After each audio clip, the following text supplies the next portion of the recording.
in all of those areas. I mean, airports. I can list off all the new airports that have been planned or underway. Nakala is now a fully commercial airport.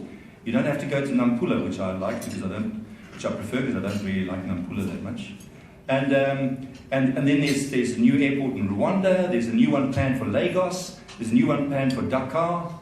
I monitor projects all the time. That's what I do for a living in market. And I'm not short of airport projects, really not. And of course, all the ancillary activity around them, because they're commercial hubs. So they create a lot of activity around them.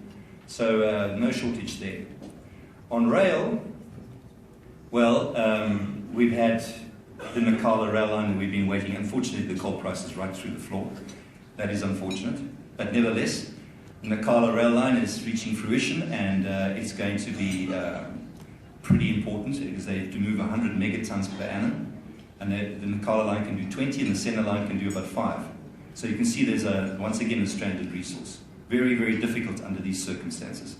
But we also had the announcement of the Northwest Rail involving one of our own, Grindrod, together with Northwest Rail Company from Zambia. Very, very big development. It's going to change the situation quite considerably. And then there's a lot of other rail projects. It's very capital intensive, as we all painfully know. But rail is, how can I put it? Rail is sexy. Very sexy at the moment. Okay, and then you can't divorce rail from ports, talking about sexy. You can't divorce rail from ports. The rail's got to go somewhere. It's got to have break bulk handling facilities. So on ports, I've just come now last week from Saldanha. Took 30 clients there.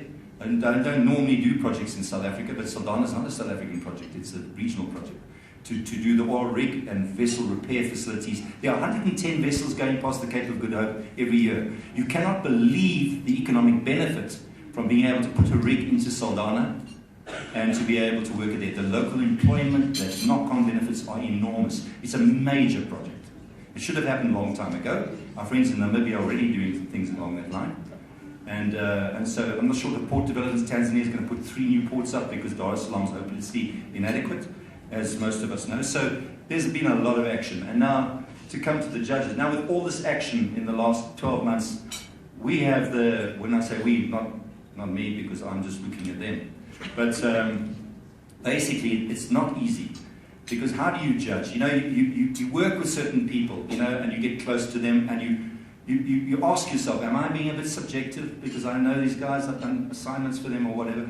So what it does presuppose, and this is where we must thank the judges, it does presuppose a lot of research. If they don't know what that company did, because nobody knows everything all the time, it's impossible. So, I try to know all projects, but every now and then I will discover something I don't know, and one must never be fat and happy in this game. So basically, they have to do the research and they have to find out what's really going on because they have honor bound to be as objective as possible and to rate these things. Not easy, especially on 8 awards like tonight. And I think on that note, I think we should give them a round of applause because they worked hard.